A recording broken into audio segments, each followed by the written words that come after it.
Hidden inside a quiet mountain den, a bear has just been born. But it does not look like a bear.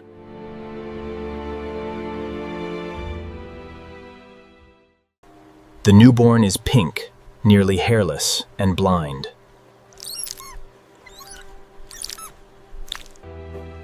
It weighs only about 85 to 140 grams, roughly the weight of a small apple. Its mother may be close to 1,000 times heavier.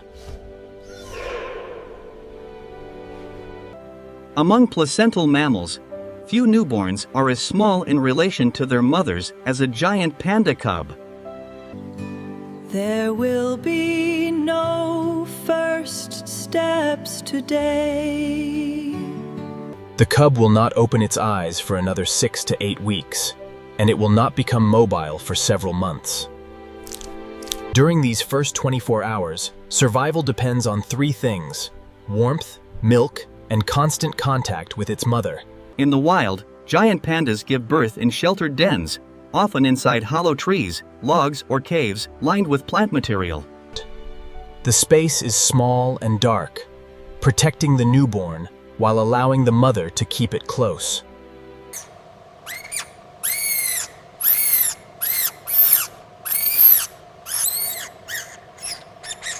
For an animal so tiny, its voice is surprisingly strong. The mother responds immediately.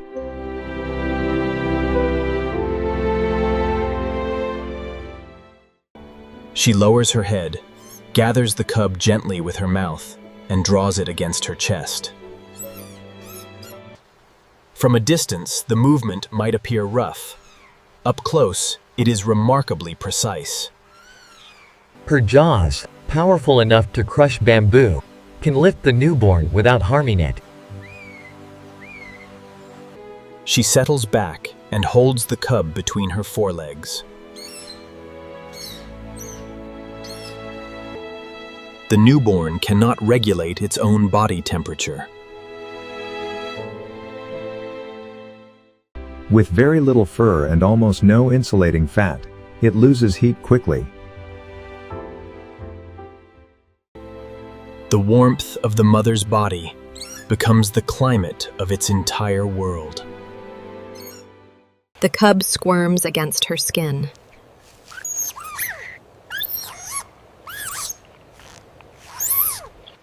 Its eyes are sealed, but touch and smell guide it toward a teat. The mother adjusts her position, creating a narrow space between her arm and chest. The cub finds milk.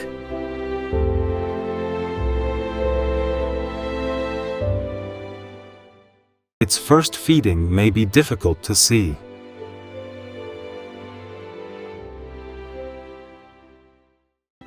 The mother's body hides almost everything, and the cub is small enough to disappear beneath one foreleg.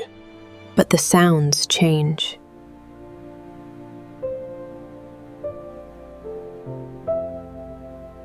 The sharp calls become less frequent. The newborn's movements slow as it begins to nurse. Milk provides fluid, energy, and immune protection. At this stage, the cub can do almost nothing else for itself. It cannot walk away, search for warmth, or return to its mother if they become separated. The mother must keep the distance between them close to 0.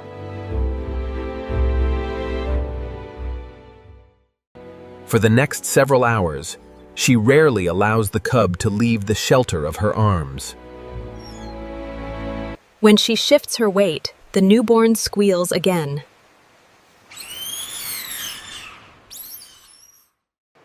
She pauses, bends her head, and repositions it with her mouth. Sometimes the cub lies beneath her chin.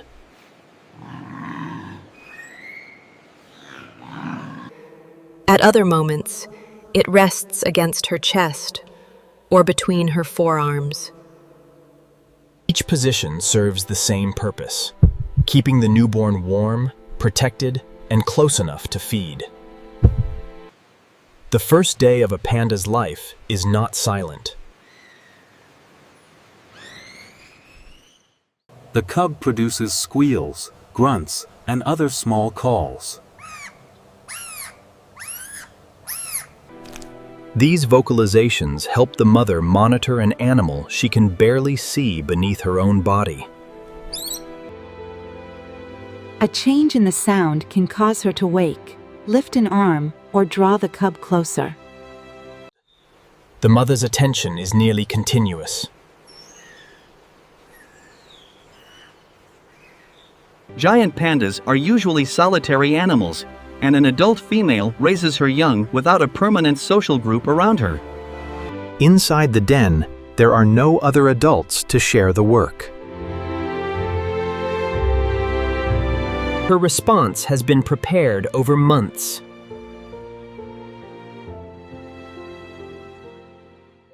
Panda pregnancy is unusual because implantation of the embryo may be delayed, causing the total period between mating and birth to vary widely. Once development is complete, the result is an extremely undeveloped newborn, whose growth must continue outside the womb. Much of what other mammal young accomplish before birth will happen here, protected against the mother's body. The cub's skin is bright pink. Its ears are small and folded close to its head. Its limbs can move, but they cannot support its weight. There are no bold black eye patches, no black legs, and no dark band across the shoulders. Those familiar markings will begin to appear later. On the first day, the cub is almost entirely pale and pink. After nursing, it sleeps.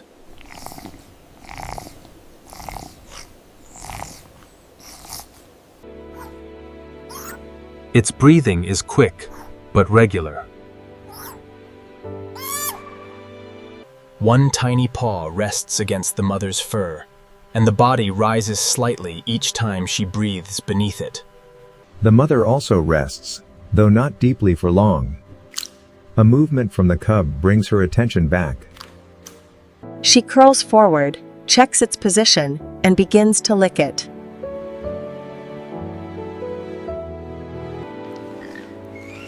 This grooming does more than clean the newborn. During its first weeks, a panda cub cannot urinate or defecate without help. The mother's licking stimulates these basic functions. Maternal care is necessary not only for food and warmth, but also for the cub's digestion and waste removal. The cub protests with another loud squeal. The sound is not necessarily a sign of danger. Healthy newborn pandas vocalize often, especially when moved or groomed. The call tells the mother that the small body beneath her is active and responsive. She lifts it, turns it, and tucks it back beneath her arm. Outside the den, the mountain forest follows its normal rhythm. Bamboo leaves move in the wind. Moisture gathers on moss and bark.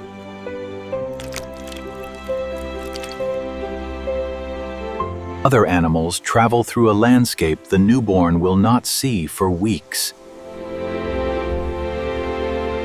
Inside, the cub's entire environment is measured in centimeters. Its mother's chest is shelter.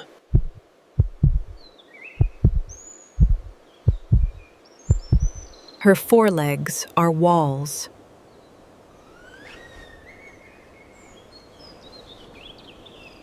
Her milk is the only food.